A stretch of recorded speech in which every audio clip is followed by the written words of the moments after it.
Welcome at the beginning of April. Turned out to be a beautiful day. I'm Helena Kalinda. I direct the Asia program here at the Luce Foundation, and this is just our little ritual because I'm going to turn the floor over to Jan in a minute, but we're always pleased to be able to host the National Committee gatherings and have a particular connection to this in the fact that Steve Platt is one of the public intellectual fellows through a program that we're supporting at the National Committee. So double pleasure to have you here through that connection and also to hear about your book. Thank you. Jan. Thank you, Helena.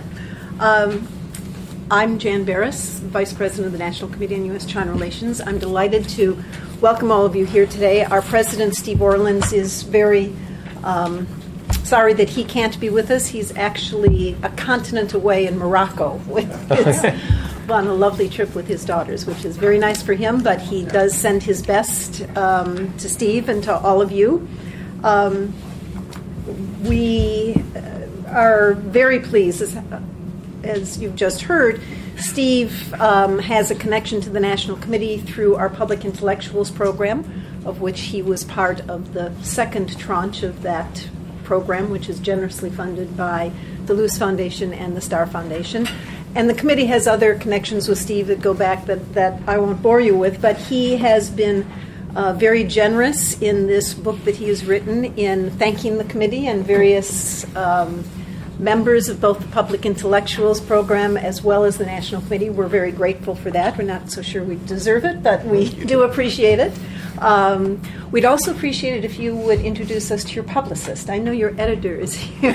But, she's right back there. We're very impressed that this book, which is, I think, sort of trying to be a crossover between an academic book into popular literature, you've done terrifically so far in being able to garner reviews in lots of major media around the United States, book reviews, op-ed pieces that you've written, and actually part of this Public Intellectuals that Helena mentioned is to have the fellows in the program be just what the title says, public intellectuals, to stand up and take more ownership of the media and trying to get information and hopefully thoughtful, balanced information about China into popular discourse. And so a book like this and all the attendant publicity that you are getting for it fulfills the goals that we have for the Public Intellectuals program. So we're very, very pleased about that. You have Steve's brief bio. He's done lots more things, but you have his brief bio in front of you, so I'm not going to take any more time introducing him. Just a word on the book. In one of the many very positive reviews that he's gotten, Jeff Wasserstrom, who also happens to be a board member of the National Committee, wrote that this was a very gracefully written book, and I would certainly second that. I know that Steve, kudos certainly go to Steve for writing it that way, and to his editor, who is also in the room, for helping on that. It is really, the word gracefully really struck me when I read Jeff's review of that, because it's interesting that you're able to write so gracefully about a period that, to me, as I read this book, was profoundly lacking in grace. In fact, I have to give you great kudos for keeping not only being able to gracefully write this, but to keeping your sanity in writing a book about such a long period of time that is so, at least for me, so profoundly disturbing in many, many ways. And that's actually a theme that I'd like to discuss with you when you're finished talking to all of us. And so Steve will talk for about 20 to 30 minutes, and then we'll open it up for questions from everyone. Jan, excuse me, Steve, just the sun I see is shining in over there, so if it's bothersome, feel free to pull back. And all those of you in back, also please feel free. We have at least 5 or 6 chairs up here that you could get closer and out of the sun. Great. Thank you. Yeah. All right. Thank you. You're welcome. Is it okay if I do this sitting down, or would you prefer me standing up? It's up I to can walk whatever around the you're room. most comfortable. Okay. You can be a professor and stand up, or you can sit back and relax. As long as people can see me and hear me, and you wave if you can. Thank you for that very nice introduction. And the thanks to the National Committee is very substantial and heartfelt and necessary, I think, because before I start my talk, participating in the Public Intellectuals program, it was the first time I'd been part of a group that actually was encouraging academics to write for public audiences. It's not something that you get in academia, and one of the things I'd be happy to talk about later on after my remarks here is going about that sort of professionally, figuring out as a professor writing for the academy how to try to write something that would capture the imagination of people who are not fellow professors or students who have to read what you've written because you're going to examine them on it. So I think for this group, there's no need to go into the basics of the Taiping Rebellion. There are people in this room who know more about parts of it than I do, and the basic story is probably familiar to most, if not all of you. So what I'd like to talk about with my brief remarks, I will keep these short, is really what I was after in my research. When I started on this project, what I was trying to figure out. Somebody asked me earlier on, Ann Lee, around here somewhere, asked me earlier on, why did you write this book? I can't remember anymore how I got started on it. I can't remember exactly, but I come up with stories of what the seed was that sparked it. But projects like this, they sort of build their own momentum over time, and then you can't even remember where you began. But two of the biggies in here, things that I was after. First, on the Chinese side. This was, and you may not know that from first glancing at the book, an attempt to try to come to terms with Xenophon, the Hunanese general who suppressed the Taiping. He actually doesn't show up until about a third of the way through the book, which is why he may not be taken as the starring character initially. But I wanted to try to understand him better. He is an incredibly controversial figure in modern China. Those of you who are not familiar with him, he is the Chinese general from Hunan province who raised a provincial army loyal entirely to him himself from his fellow provincials, which ultimately put down the rebellion. And from about the 1890s on was absolutely reviled in China for being a Han Chinese who killed uncounted Han Chinese rebels in order to keep the alien Manchus in power. So whereas he was sort of the great hero of the war from the 1890s on, he was a traitor to his race. Persona non grata. Sun Yat-sen got his start by modeling himself after the Taipings. His friends called him Hong Xiuquan. Same for Chiang Kai-shek. Things start to get complicated once you get into the 1920s, however. Chiang Kai-shek began by admiring the Taiping. Then once he began training military officers, he became fascinated with Xenophon, and ultimately Chiang Kai-shek modeled himself on Xenophon and actually had his cadets at the Huangpo Military Academy read Xenophon's writings on fighting bandit rebels, namely the communists. Mao Zedong, who was born in the same part of Hunan province as Xenophon, grew up admiring him, and at one point wrote that Xenophon is the man I admire more than anyone else. But, as you know, he eventually decided to throw in his lot with the memory of the Taiping, and Mao eventually reinvented himself as Hong Xiuquan, the enemy of Xenophon. Zeng pops up here and there. He's a brilliant military strategist, but this pernicious racial issue that he supported the Qing against the Chinese rebels comes back in various ways. And really, he was in the PRC, he was absolutely persona non grata up until the 1980s.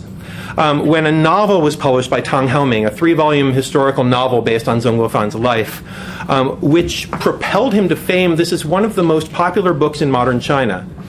Millions of copies of this book were sold, leading to sort of a Xenophon fever and a rediscovery of him, not as the suppressor of the Taipings, but as the model of a Confucian gentleman, of a moralist, of somebody who was self-disciplined in a way that was not influenced by Westerners. So, and just a note about how his legacy continues to be complicated with the Public Intellectuals Program group. We were in Beijing and we met with the head of the Foreign Affairs University, the dean of the Foreign Affairs University. And somebody asked, well, when you look back on China's history, as you train today's diplomats, who are you what period of China are you really thinking about What do you want to model them after? And he said, well, the post-Taiping period, Xenophon, Li Hongzhang, those are the figures that we admire the most. And he said, well, what about the fact that Xenophon put down the Taiping and they were peasant rebels? And he said, no, nobody wants to talk about peasant rebellion anymore. Nobody cares about the Taiping.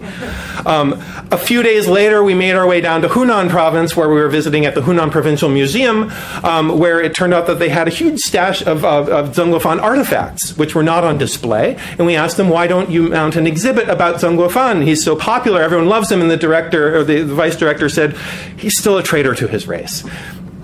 So they obviously did not feel comfortable sort of celebrating in him that way. So it was a way of trying to understand his loyalties. I was greatly aided in this by the fact that there's a brand new edition of his diaries and letters that came out just a few years ago. A small army of scholars cobbled together a much fuller collection of his family letters, things that had been edited out of earlier collections, that really brought him to life for me, wading through his diary during the war years, trying to understand his loyalties. Because, I mean, the biggest question I had of him was one that many foreigners had at the time when he won the war, which is, here he is, he has an army of 120,000 soldiers loyal purely to himself. The Qing dynasty no longer has any effective military. They have relied completely on him to prosecute this war. Why did he not then march north to Beijing and make himself emperor? And this was written about at the time. It was rumored that even his own brothers had advised him that he should take over the empire. There was very little left of the Qing dynasty. And I wanted to understand why that had not happened.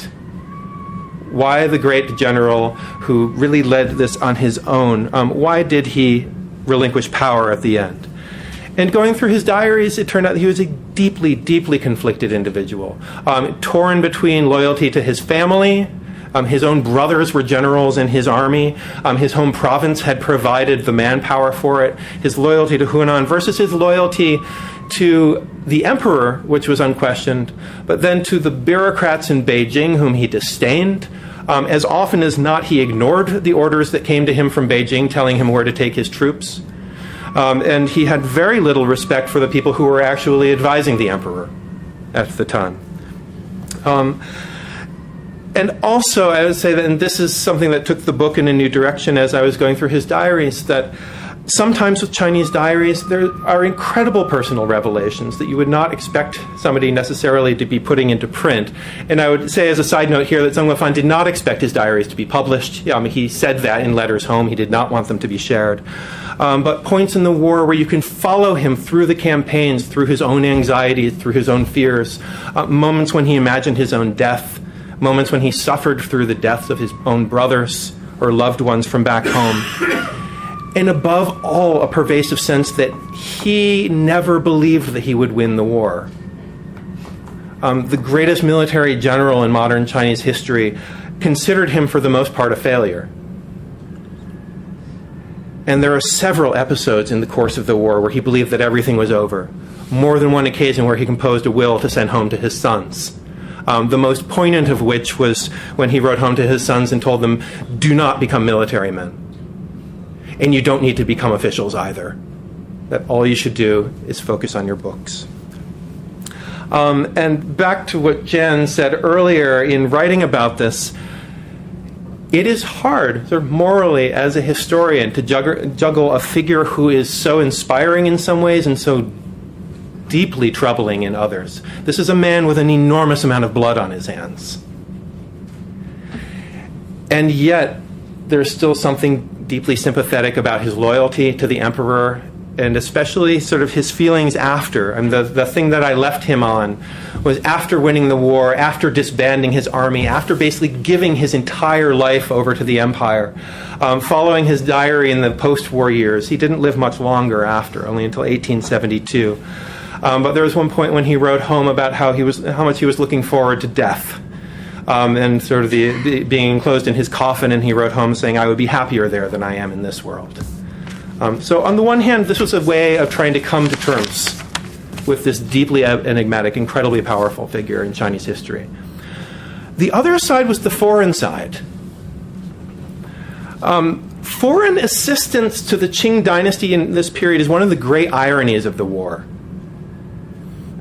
The British, with American encouragement, and the French, by the end, threw their support fully behind the Qing dynasty in suppressing the Taiping Rebellion. I'll get it right on the table now. It didn't have anything to do with opium, which has always been the stock explanation. The opium dealers didn't really care either way. The Taiping were buying just as much opium as the imperials were. The irony is that Xenophon, who was the beneficiary of this foreign aid, was deeply anti-foreign, venomously anti-Christian, did not want foreign support for his war. He believed that moral virtue was a far more powerful weapon than fancy modern guns. And he thought it was humiliating to have to rely on any assistance from foreign powers. And when it was proposed that mercenary armies from Shanghai be sent up to fight the rebels in Nanjing, on more than one occasion, he said, well, if they go up there and they lose, then we're a laughing stock, and there goes the prestige of the dynasty. And if they win, then who knows what they're going to demand? We'll be helpless. On the other side, on the Taiping, from 1860 on, you have a prime minister, Hong Rengan, a former preacher and a former assistant to James Legge down in Hong Kong, advocating a policy of friendliness towards foreigners, teaching the other Taiping kings English, constantly emphasizing shared interests of trade and religion between the foreign powers and the Taiping, demanding that the Taiping not call foreigners barbarians, which is something that they won from the Manchus at gunpoint. He was deeply admiring of Western strengths and advocated modernizing the country, which he believed would receive help from the foreign powers, that they would loan the Taiping steamships, they would help them develop railroads. Voluntarily, he tried to offer most of the things that the Manchus were refusing, which had sort of sparked the Second Opium War. Low tariffs, free movement for foreigners within the country. Yet in the end, it was Xenophon who benefited from the foreign intervention. And ultimately, it was on that side that they decided to intervene. That's something we can talk about more. How did it come to be? That was probably that was the biggest puzzle I was trying to sort out on the foreign side in this book. It was obviously extremely complex, but also very counterintuitive compared to what I had expected to find for why the British would intervene on the side of the Qing dynasty. Incidentally, just moments after burning down the Summer Palace in their own separate war against the Manchus, they turn around and start supporting the Taiping to put down the rebels. A few things that I found that I hadn't expected. One was that there was far more of a romantic support for the Taiping than I had thought would be there, and how they were written about in the West earlier on. Partly because of religion, because they were initially thought to be Christians, but more because they were seen as Chinese liberating themselves from Manchus. And I think that's largely been forgotten from the time, that this was seen as a war of national liberation abroad. And there was a deep sympathy involved with that. So the Taipings themselves were, up until about 1860, widely viewed as being on the side of the right. That they were the good Chinese, standing up against these venal Tartars who didn't want foreign trade and who hated foreigners. Another surprise was that there was far more principle on the side of the British government than I had expected. Their neutral policies were carefully enforced up until the U.S. Civil War tipped the balance. I'll come to that in a moment. But for the first decade of the war, the British and the Americans tried to maintain neutrality vis-a-vis the Civil War in China. There was a regular insistence of the British government that they should stay out of the conflict, even at times that they weren't staying out. The Prime Minister would insist in Parliament that, of course, we will remain neutral. That's the only moral course of action in China. I hadn't expected them even to be that principled. And in Parliament, very legitimate parallels advanced between the U.S. and Chinese civil wars. After the breakout of the U.S. Civil War, these are both foreign civil wars. There were clear laws. There were clear laws and principles that applied. When belligerent status was granted to the Confederacy, the Times of London immediately announced that the same status should be granted to the Taipings. These were debated as parallel wars, and the morality of intervening, either in the United States or in China, was morally equivalent. In the end, they would decide not to intervene in the United States, and they would intervene in China. But in that first year of overlap, when the U.S. Civil War and the Chinese Civil Wars were going simultaneously, there was a fairly clear argument advanced that the two conflicts should be treated equally by British. That's what the morality of international relations dictated. Obviously, that goes out the window.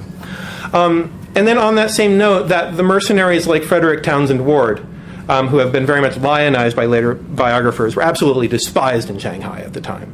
They were an embarrassment to the foreign community. The foreigners who leapt in and got involved early on the side of the Qing were viewed as being reckless, damaging, and extremely immoral.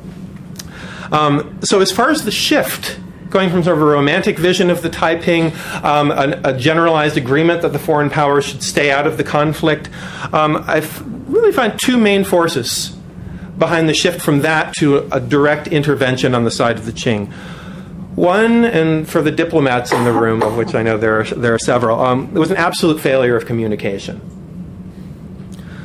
Opening fire on Taipings who came to Shanghai expecting that they would be welcomed by their Christian brethren, finding that the letters that they had sent in advance had not been opened. The British government utterly ignoring the views of diplomats like Thomas Taylor Meadows and Robert Forrest, who actually traveled in Taiping territories and wrote quite positive accounts of them that were dismissed. A side note on Thomas Taylor Meadows. Has anyone heard of him who hasn't read my book? He was a British consular officer. He, in about 1853 or so, maybe 56, wrote a book called The Chinese and the Rebellions.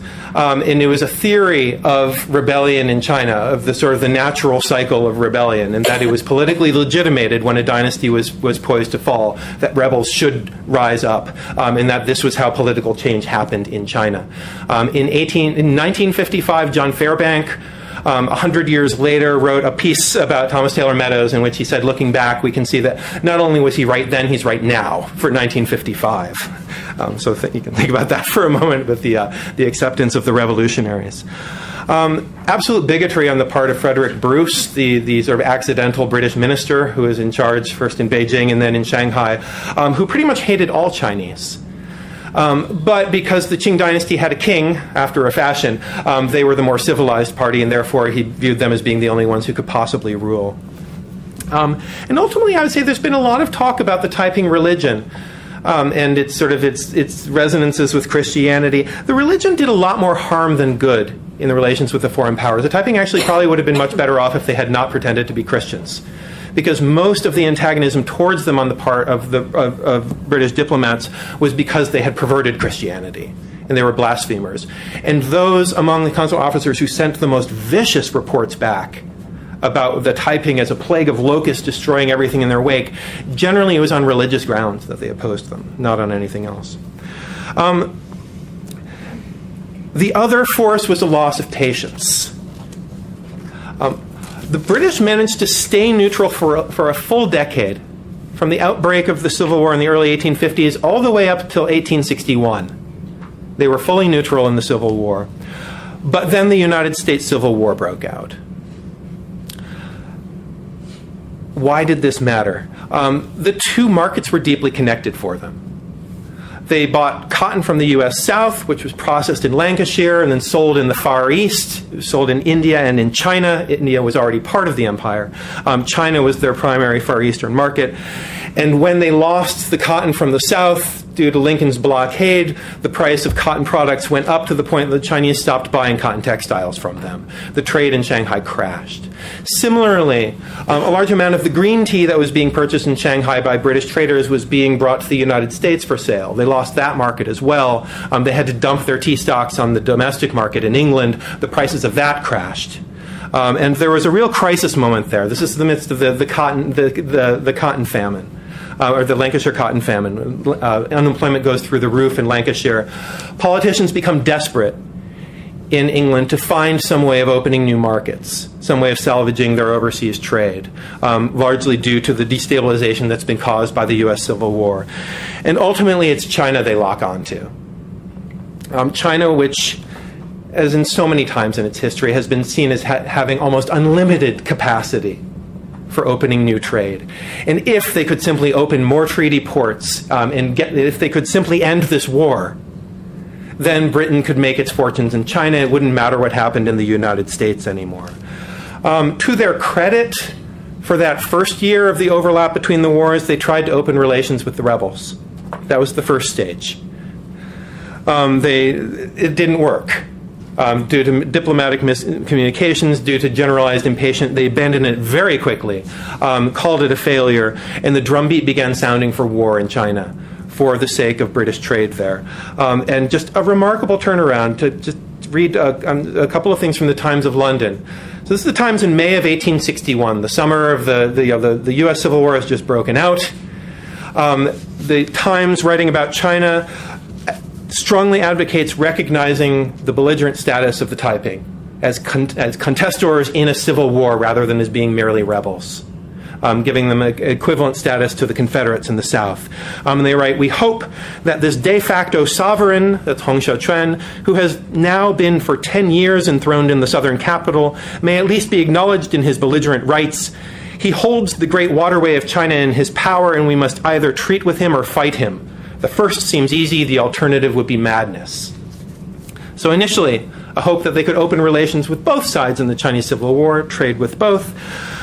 It falls apart very quickly. You can read the book to find out why. 1 year later, the Times calls the Taiping the thug of China, the desolator of cities, the provider of human carrion to the wild dogs, the pitiless exterminator, the useless butcher. And 1 month later announces this dragon who interferes between us and our golden apples should be killed. And the rest you know from your history books, which is that the Royal Navy directly intervenes in the region around Shanghai. Then they mount a proxy army through a British officer, Charles Gordon, who is fully supported by the Queen to raise an army of Chinese troops. They provide direct aid to the Qing government. They commission a fleet of warships, one of which is rumored to be the fastest naval vessel on the entire planet. And this is coming both from the British and Americans alike. I think it's important to note the role that Ensign Burlingham played in the midst of all of this. Ensign Burlingham, who, as Abraham Lincoln's ambassador to China, had no power to project in East Asia whatsoever. His country was at civil war. But he did have the ear of the British and French diplomats, and he saw a fairly neat analogy between the Qing and the Union and the Confederacy and the Taiping, which Prince Gong, the regent in China, latches onto and gives various concessions to Ensign Burlingham, explaining that our country, like yours, has a rebellion amongst its southern subjects, and so we obviously have a common interest here. In any case, with foreign aid, the Taiping were crushed. The foreigners opened the window and bogged down the Taiping armies enough for Xenophon to rise from the west, and the rebellion is ended. China goes on. The Qing dynasty will last until 1912. And the irony of this, and this is the last thing that I'll talk about here, the irony of that is that the foreign support for the Qing sort of goes down in the history books as being the one hopeful break in the dark pattern of the 19th century. That amongst the opium wars, predatory trade policies in the mainland, all of the things that caused such guilt to the British later on, here was the point where the foreigners helped the Chinese government. Frederick Townsend Ward posthumously, Charles Chinese Gordon, as he came to be known, became the great foreign heroes who saved China from its own internal rebellion, working together for the common good of the British and the Chinese governments. And that's how I had learned about it. And that's how I had understood it. And so, in one of the stories that I tell about the spark for this book, and this may very well be the spark for this book, was that I totally accidentally came upon an interview that Ito Hirobumi had given in 1909. Ito Hirobumi, the four-time Prime Minister of Japan, the architect of the Meiji reforms, he was being interviewed by Valentin Chirol, the British journalist. In 1909, just before the 1911 revolution, just as revolutionary activities are rising up on the Chinese mainland. And if you will indulge me, I just want to read his comments to this reporter, because this is really what opened up the period for me, to sort of go back and think again about Charles Gordon, about his ever-victorious army led by foreigners. As Ito Hirobumi said to Valentin Chirol, quote, "The greatest mistake which you Western people, and more especially you English people, made in all your dealings with China was to help the Manchus in putting down the Taiping Rebellion. The history of China shows that, by some fateful dispensation, the appointed term comes sooner or later to all of her successive dynasties. When they have become incapable of performing their proper functions in the state, discontent makes itself irresistibly felt, widespread disturbances occur, and ultimately, whether by rebellion at home or through the instrumentality of an alien conqueror, the ruling house is swept away to make room for some new and more effective occupant of the dragon throne. Again, this is Ito Hirobumi. There can be very little doubt that the Manchu dynasty had reached the end of its proper tether when the Taiping Rebellion occurred. And by preventing its overthrow, Charles Gordon and his ever-victorious army arrested a normal and healthy process of nature. Nothing that the Manchus have done since then affords the slightest evidence that they deserve to be saved, rather the contrary. And when they fall, as fall they must and will, this is 1909, we're talking about 2 years before the revolution, as when they fall and will before very long, the upheaval will be all the more violent and all the more protracted for having been so long and unduly postponed. So agree with him or not, this raises the question, did the foreign intervention bring peace back to China? Or did it simply retard by 50 years a process of political reinvention that perhaps should have happened in the 1860s? It's unanswerable, but the trying to understand the ramifications of that that's what drew me back into the period to try to reopen its history. That's all I'll say. Well, that was a wonderful, wonderful overview of what a book that I recommend you all come up here and buy afterwards. It's a book that's wide in scope and yet gets into a lot of detail, especially if you are interested in battle plans. And Numbingly so. It's not numbing. It's just maybe it's not numbing because sometimes the horror of it just jumps up and hits you. And as I said, I was quite disturbed by the book as I was reading, not by the book, but by the actions that Steve tells so vividly, actually. So let me open it up. I would ask that if you have a question, please introduce yourself, tell us who you are, and ask away. No, just shifting your place. Okay, well, let me start then and just ask a question about process. I was struck in this by just the enormous amount of material that you had to deal with in putting this together. I know you thank a lot of people for helping you, people who were various assistants, and then, of course, people who read it afterwards, and you have a lengthy section on bibliography, but that's just selected bibliography, and quite wonderful notes. So how did you just go about doing this? I mean, how far afield did you have to go to get the material? Are his Xenophon's letters or the various, I mean, you have lots and lots of letters and government documents from both China, the United States, England.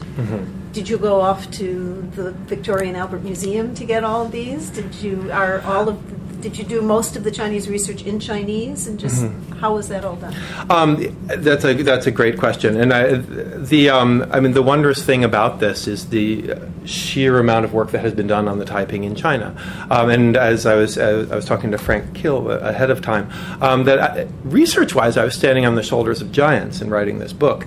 The Taiping were crushed absolutely and completely, and their records were destroyed. But there are a handful of scholars in China who devoted their lives to trying to pull together the fragmentary Taiping documents that still existed. People like Laura Gang or Jian Youwen. Excuse me, from what period on? 1950s, 60s, 70s. Okay, so before that, nobody in China was writing about this? It's really it was really in the 50s and 60s that the big collections were put together. The communist historians who viewed them as being the antecedents of the communist peasant rebels. But they published large collections of these, and I was very much aided by a brand new one that came out on sort of a 10-volume set of diaries. They had discovered new confessions by Hong Rengan, the Taiping prime minister who I was writing about, which really allowed me to flesh out his character. For Xenophon, as I said, there was a small army of Chinese scholars who finally culminated a project to do a complete new edition of Xenophon's diaries and family letters and correspondence, which is published in 17 volumes, which I was able to have on my own shelf at home to look through. It's absolutely splendid that these kinds of collections are created. So much of the primary source material, there's a 20-something volume set of every document from the Qing Imperial Archives from their suppression of the Taiping, and so year after year after year after year. So there's a huge amount of work being done in China in order to make these sources available, and they simply weren't being used by Western scholars to any great degree. Again, so I was talking to somebody beforehand that the Taiping Rebellion is a huge war, one of the biggest, most violent civil war in human history. Here in the United States, we have, there's a Civil War historian at every university. There is a prize, a prestigious prize every year just for the very best book that year on Abraham Lincoln. There's any number of books on the Civil War written every year. But China scholars in the United States tend to work in sort of definitive terms, and that a book has been written on the Taiping, and then 10 years later another book will come along and be written on the Taiping. And I think part of my approach was that I was not trying to write the definitive book on the Taiping for the next 20 years that nobody can touch. It was more that I was trying to get pieces of it that I could manage and really sink my teeth into. So my focus was overwhelmingly on Xenophon, on Hongrengan, on the foreigners who are the parliamentary papers are all available easily.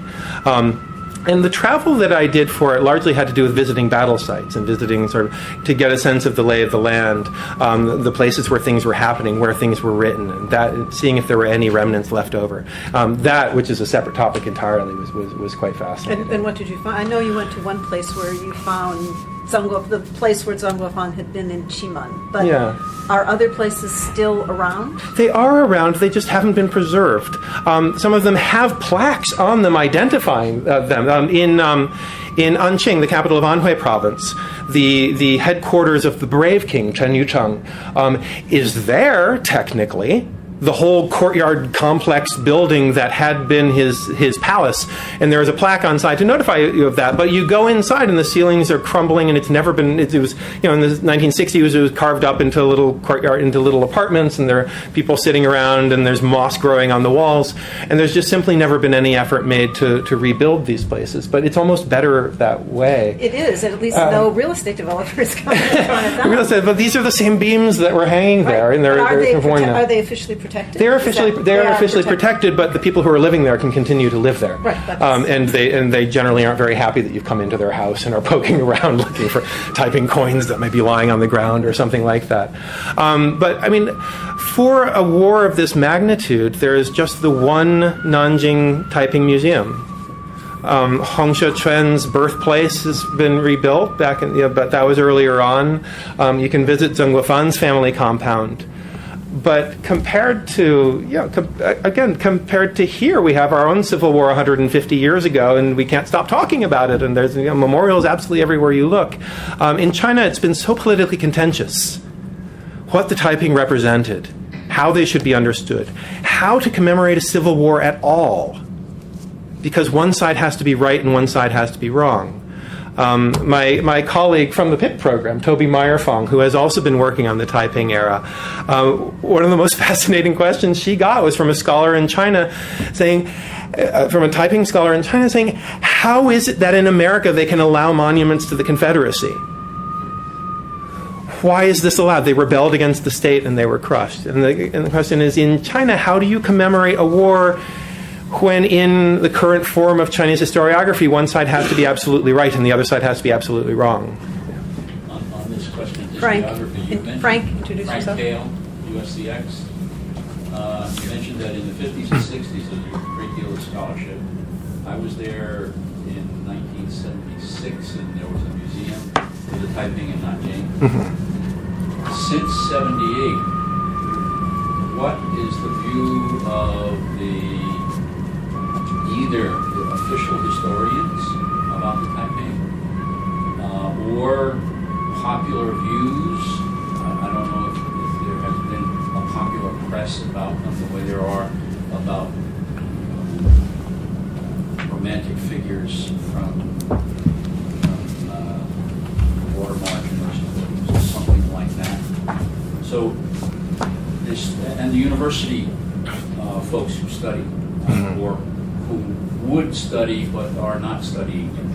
So has there been a real demarcation between the Mao period and presumably Pro and subsequently, what's the score?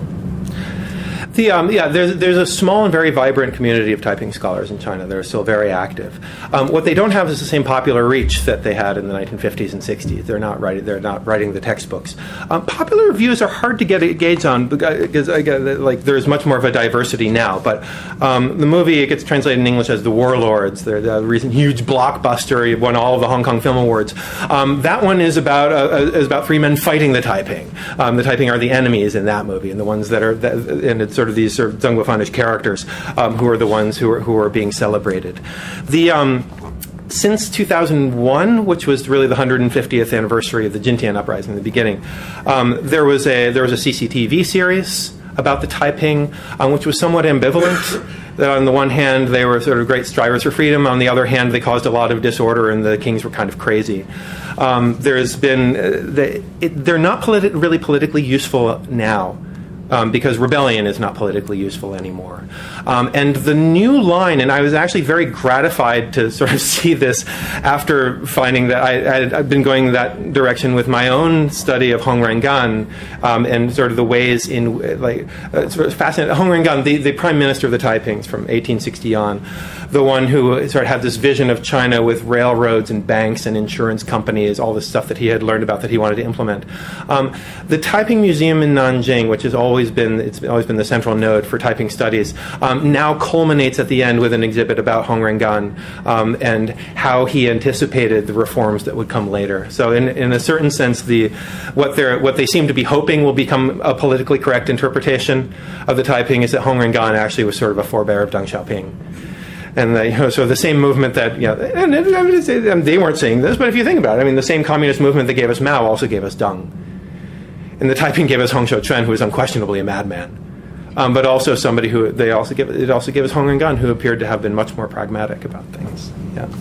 Just on that score, you mentioned the two different opinions in the British press within a fairly short period of time. But I haven't read your book yet. That's okay. And that my years of reading about the Taipings are in the remote past, so a little hazy. But was there a shift in the approach of the Taipings that would lead to these different perceptions as well, in terms of,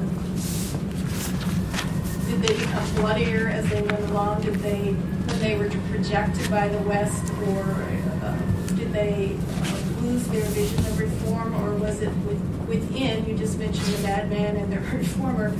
Was it just a sort of schism within the movement, or what changed? Did things change, and if so, did that have an impact on how they were received? That's a great question. It sort of snowballs.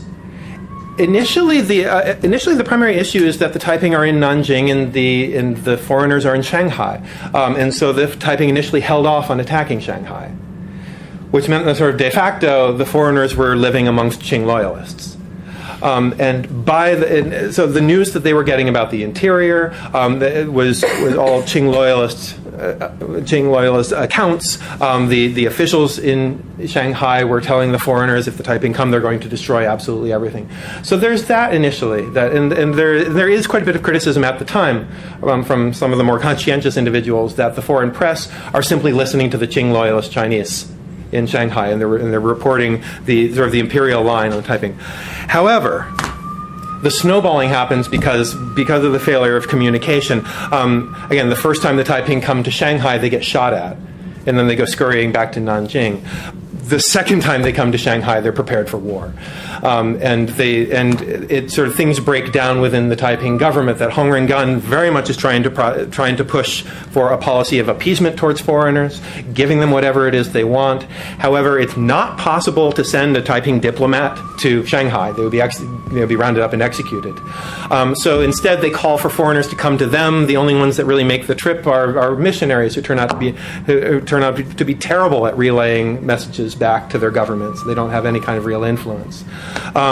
So sort of at this distance of only 200 miles, things break down to the point where Li Xiaocheng, who is really the true military leader of the Taiping, finally turns his back on the diplomacy of Hong Rengan and just he tells them to his face, the foreigners love to fight, they don't love peace. How da and so eventually they go directly to war with the foreigners, which is a horrible, horrible mess on both sides, and one where those foreigners who had been warning against this coming, by the time there are actual outbreaks of skirmishing between Taiping forces and foreign forces, there is absolutely no going back, and public opinion shifts nearly overnight once reports of those get back to England. So there's a hopeful period of about 1860, 1861. When it looks like things might actually work, when the Taiping do actually take a city where foreigners are present in Ningbo, but for almost purely arbitrary reasons, the consul there basically calls for an attack to drive them out. So there's no one exact moment, but just a snowballing of factors, miscommunications leading to military skirmishing, leading to all-out war. Yeah. I'm Dick Rades. I was struck by your words about Egypt-Arabians' views on the natural waves of government. Are there any implications of all this for China today? Have things changed enough that it's a different China we're dealing with today? You can ask Gordon Chang about that. It's not my area of expertise at all. Those of you who saw my New York Times op-ed, is China ripe for a revolution? My answer was no. I don't think it's ripe for a revolution. The implications for China today with regard to sort of outbreaks of violence in the countryside, I think the government is very much aware of what can happen if sort of discontent in the countryside is ignored and let go for too long, and they're doing actually a fairly good job of trying to manage it. As far as are there implications for today, I'll put my historian hat firmly on at this point and say that I can't possibly predict the future, but the memory of the past informs how people act in the present. And that's one reason why the memory of the Taiping and memory of this rebellion has been difficult in China in more recent years. Why it is that the provincial museum director is still concerned about doing an exhibit on Xenophon, because he is still a traitor to his race for having supported the Manchus. I think it's to glorify the Taiping today. I think the much readier analogy for the Communist Party is with the Qing dynasty, not with the rebels. In the 1950s and 60s, they could say that the Communist Party is just like the Taiping rebels of yore. They failed. They had certain internal inconsistencies. Now, I don't think anyone would buy that analogy anymore, which is why the Taiping get shunted over more towards the Falun Gong side of things, the sort of sectarian, crazy people sowing disorder. But yes, it does absolutely have implications for China today. If it didn't, you would probably see lots of books about the Taiping being written every day, and there would be much more free debate about it. I think one of the reasons why we have so many books about the U.S. Civil War is nobody's afraid of it breaking out again. Some may be afraid, but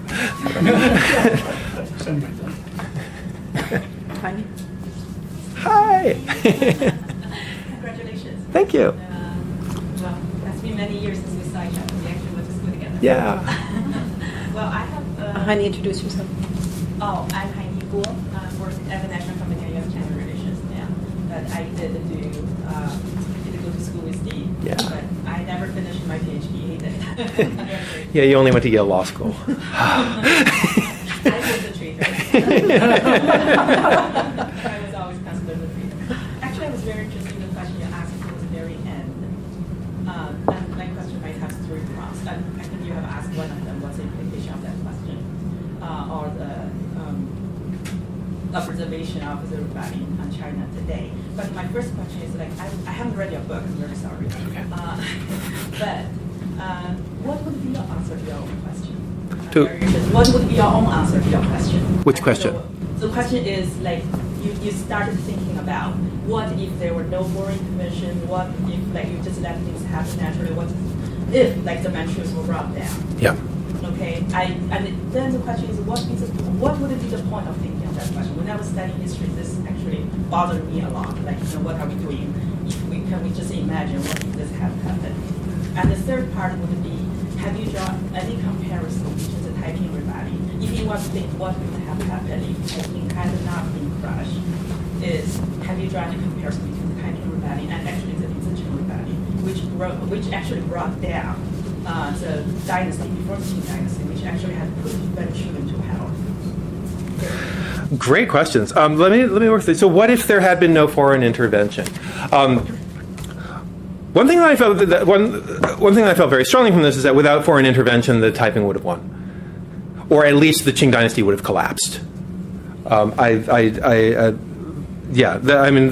my research, it seemed very clear that Xenophon would not have been able to win that war without the very crucial support of foreigners from Shanghai. As to what kind of a state would have emerged, there's absolutely no way to know. It could have been an orderly Taiping regime under Hong Rengan, building railroads. It could have broken down into another warlord era. That was one of the things that was so ominous about Ito Hirobumi in 1909, saying that the violence is going to be all the more protracted for having been delayed so long. That perhaps there would have been a warlord era, but maybe that would have been the 1920s and 30s warlord era happening in the 1860s and 70s. Regardless, something would have changed.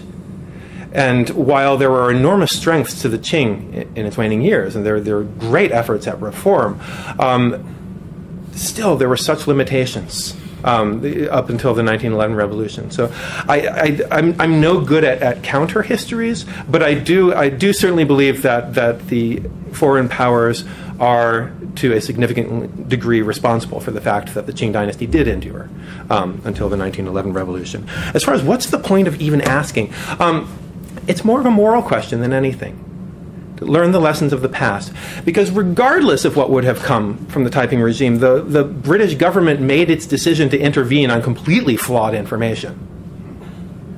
By not believing anything that Hong Rengan said, whereas he was actually quite sincere, by believing that the Taiping were simply destroying everything in the area under their control, which was not happening. That was happening in the war zones, but not in the areas under their direct control. And then finally, under the extremely flawed rationale that putting down the Taiping would get them better trade from the Qing dynasty and a grateful Manchu dynasty that would then give them everything they wanted, which is, and sort of the epilogue of the book is that the Shanghai economy crashes after the war. It turns out they were actually far better off when the rebellion was going on than afterwards. And of course, the Qing dynasty does not then suddenly become extremely pro-foreign and start granting them all kinds of things.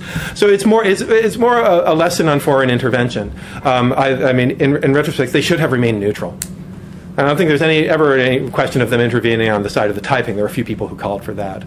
But they got their hands extremely dirty, and that needs to be remembered because we encounter things analogous to that constantly in terms of foreign civil wars.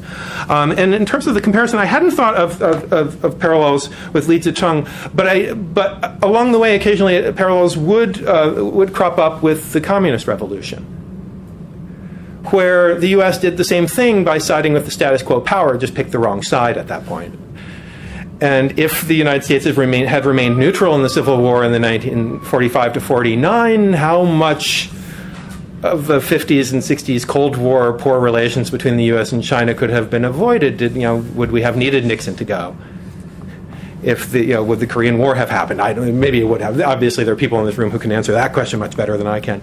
But a similar thing going on during the war in China prior to the Civil War in the 1940s, with reports coming back from Yan'an saying actually they're doing quite a good job. Actually these may be the side that we should work with, and then internal politics the American government, Chiang Kai-shek and his madam having a better ear of American politicians. In any case, America chose to throw in its lot with Chiang Kai-shek, believing that as the former status quo ruler, he was the only one who could possibly rule China well. And at that point, they weren't able to tip the balance. But I think, but an analogous kind of reasoning was behind the British decision to intervene on the side of the Qing. They hated the Qing dynasty, but they believed that they were the only power that could possibly rule in China. And one thing that I should also say here that was also surprising to me in the course of doing the research for this was that I had tended to think of British imperialism as being extremely confident, charging around the world and knocking over governments and taking over countries. But one of the stronger rationales for supporting the Qing was the fear that if China collapsed, if the Qing dynasty collapsed, that Britain would, as its moral duty, have to colonize China, and it would become the next India. And nobody wanted that. But as it came up in Parliament, Earl Grey saying, my lords, you're tearing down the fabric of the Chinese government with your, burning down the Summer Palace. And as we have seen in India, it's very easy to destroy an Asiatic government and very difficult to rebuild one. And so this fear of the British having to take over China was ultimately one of the forces that propelled them to take the side of the Qing and intervene. Nick, Why did the British... introduce yourself to me. Yeah, Platt. It's too modest. If I'm a relation of Stephen Barr, all I can tell you is that after tonight, I wish I was. And maybe I am. Back in the I Qing researched dynasty. this. It's a mystery to me, though, why victorious Qing, supported by British and so forth, they did sack the Summer Palace. Why? And that's one of the events that keeps coming back. That's one that has a huge park where the old ruins are preserved, where Jackie Chan movies, the theft and counterfeit of the zodiac animals that were there. What was the dynamic that created that great act of destruction?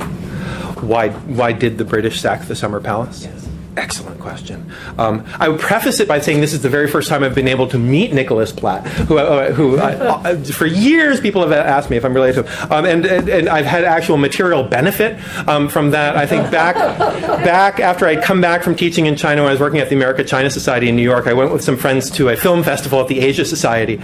We had ordered tickets in advance and they had lost them, and there were like 8 tickets under Stephen Platt, and the woman behind the counter said, "Well, considering who you are," and gave me the tickets. For the few in the audience who might not know, among his other accomplishments, Nick was also president of the Asia Society. Why he got in for free. So why did the British sack the Summer Palace? Well, for one thing, it comes before they support the Qing dynasty, definitely. It's Lord Elgin who sacks the Summer Palace. Brother of Frederick Bruce, the one who becomes the British minister to China. The back and forth on it. I meant son of, not brother of. Oh yeah. Oh, the son of the Lord Elgin who got the Elgin marbles. And he gets a lot of grief for that. So the Elgin, the Elgins are somewhat sullied in the minds of the liberals. Why did Lord Elgin sack the Summer Palace? First of all, while the British remained neutral in the Chinese Civil War up until 1861, that did not mean that they would not go to war against the Manchus themselves, independently having nothing to do with the civil war going on in China. It made a very nice window of opportunity. The Qing had been brought low by the Taiping. They were concentrating on fighting them. Initially, it comes out of all the trying to renegotiate, get more treaty ports. They haven't gotten the fortunes they had expected from the Treaty of Nanking. There's this whole back and forth after the Arrow incident. 1858, Lord Elgin forces his way up to Tianjin and negotiates a new treaty. They send back to England to get it ratified. His brother Frederick comes back, and then the Qing dynasty devastate the British fleet rather than allowing them to ratify their treaty. So the next year, 1860, when Lord Elgin comes back at the head of a mammoth fleet, a joint fleet of British and French, it's a war of revenge for the Qing having turned away his brother Frederick, and for refusing to ratify this treaty that was initially signed at gunpoint. So Elgin has no moral leg to stand on whatsoever. But, and this is the wondrous thing about Lord Elgin, he's a gentleman. He has very little regard for the merchants, who are the ones who are behind all these military actions in China. And if you look through his diaries, he loathes what's going on. He is embarrassed by the fact that Britain has been brought to war over a smuggling ship, the Arrow. He finds it shameful that he is part of the legalization of opium. And by the time they fight their way all the way up to Beijing to force ratification of this treaty, the first thing the French do is they go and start looting the Summer Palace. And Elgin writes about how vile the French are, and this is a dirty business, this war, and how can they destroy such beautiful things. The thing that the straw that breaks the camel's back. Elgin's interpreter and his secretary, his interpreter, the lead negotiator, Harry Parkes, and Elgin's secretary and a handful of Sikh troops and others, a reporter from the Times of London, are kidnapped on the enemy side of the lines by the Manchus. Several of them die in custody. Parkes and the secretary are tortured, and it's after they have they've basically taken Beijing. The emperor has fled off to the north. The imperial forces have melted away. Beijing is in the palm of their hands. That's when the Manchus release the prisoners, and it turns out how many of them have died in captivity. And as Elgin reasons this, and he carries this to his grave, his officers were calling for the sacking of Beijing in retaliation for atrocities committed against white men, basically. He blamed it entirely on the emperor, and he felt that the only way that the British forces could assuage the anger of the British people and avoid another round of war in reparation for this was to destroy the one thing that is associated purely with the emperor, namely the Summer Palace. And so in his own somewhat twisted view, this is a way of sparing the Chinese people and only punishing this emperor who rules over them as a tyrant. And the wondrous thing and the ironic thing about this in terms of Chinese nationalism is now you go up to Beijing and you go to the Yuanming Yuan, and they say for generations the Chinese people enjoyed the beautiful gardens of Yuanming Yuan, and then along came Lord Elgin and destroyed it. No, it wasn't. So, in his mind, it was very much not of the people. So rather than killing civilians, he thought this was the noble way to go. But I wrote about this at some length in the book. He's excoriated in Parliament. It is an absolute shame when the news of it gets back to England. Nobody can possibly support this. It's not just Victor Hugo writing about the twin bandits, England and France, going rapaciously through China, but from both sides of the political aisle in Parliament, denouncing this as being like the burning of the library at Alexandria. Elgin basically has no supporters at all except for the Prime Minister. And is really greatly humiliated by this. On top of the humiliation that was heaped on his father for the Elgin marbles, when sort of in their own view of things, they thought they were taking the only moral course. What I would say, however, and this is a point that I make in the book, for all of the condemnation of the destruction of the Summer Palace, especially by Victor Hugo, who has that very famous letter, which you can read almost in its entirety as you walk in, none of the Western critics of Elgin's actions are criticizing him for harming China. They are all criticizing him for harming art.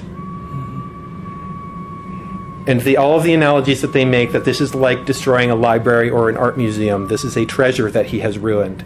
Nothing about what this means for China or for the Chinese people or for the empire. We've gone over our time, but I want to give one last question to Ed Rhodes, because have you read the book yet? Okay, well, you should read it, because someone that Ed has written about, Young Wing is in there, mentioned it here several times. So you get the final question. I actually have a comment and an unrelated question. The comment has to focus on what you've been talking a lot about, which is the change in policy, British policy towards the Taipings, and it's not being a specialist in this period, it has been my understanding that the reason why there was this change in policy on the part of the British and French was that they had recently defeated the Qing and had extracted some treaties from from the Qing very beneficial to the foreign powers. And having done so, it was then in their national interest to support the governments that had made these concessions, whereas the Taipings had not made these concessions. So it's it was from in their self-interest to now support the Qing against the Taipings. And then the unrelated question had to do with and I realized that I did read your comment, your statement that this is not a complete history of the Taipings. And then I have to say that I haven't read the book. I've looked at the index for Manchus to ask you about the racial aspect of the Taiping Rebellion. The Taipings were against the Manchus because they were the devil, and then when the Qing suppressed the Taipings, there was when the Taipings took over many places in China, they slaughtered the Manchu garrisons, including the one in Nanjing. Yeah. And then, of course, afterwards, when the Qing were victorious, they similarly slaughtered the Taiping forces. But anyway, there is this racial angle to the Taiping Rebellion, and I don't know to what extent you talk about this, if at all. I do, and in fact, partly inspired by you and by other more recent Manchu scholars of Manchus and Han who find that sort of doing away with the old notion that the Manchus simply became Chinese. I think because that idea was so strong for so long, earlier studies of the Taiping Rebellion have tended to sort of discount the racial aspects of the Taiping appeals by saying they couldn't really have meant that much because the Chinese didn't really think of the Manchus as being different from them. And I think in light of more recent scholarship that it is well worth revisiting these. My sense going through this is that by the time they get to Jiangnan, the power of that Chinese versus Manchu appeal appears to be much more relevant and much stronger than any religious appeal they can come up with. The Taiping religion is a very hard sell. And by the time Hong Rengan takes over as prime minister, he starts putting Confucius onto the examinations, puts out propaganda, trying to lure scholars in. And really the central point that he tries to make in his propaganda is that this is a war for the Chinese to liberate themselves from the Manchus. So it's absolutely central to this rebellion. It begins nearly genocidally. With the massacre of the Manchu garrison at Nanjing. By the time they're in Jiangnan, though, they soften that stance. So when they take cities there, by the 1860s, they're offering to let the Manchus go, and they are indeed letting some of them go, although a lot of them still commit suicide when the city falls. I don't know of any Manchus that were ever lured over, but certainly there is one the name escapes me, but one of the propaganda pamphlets that Hong Rengan wrote is an extended conversation between himself and a Chinese official who has come over to the Taiping, who has suddenly realized that the Manchus are different from the Chinese and that his people have in fact been enslaved by them all along, which sounds so much like the accounts that you get in 1909 or so of sort of young Chinese who are suddenly awakened to the fact that the Manchus are actually a different race and that their people have been enslaved all along. So no question that the Taiping were trying to unleash this, and it's I believe probably their strongest appeal. That, along with the general sense that the mandate of heaven had ended for the Qing. So I'd love to talk more about that with you because you start a little bit later than this period. Yeah. Okay, well, I hope you'll all join me in thanking Steve for. Thank you. And he will be happy to sign any books that any of you want to buy. Please come up and do so.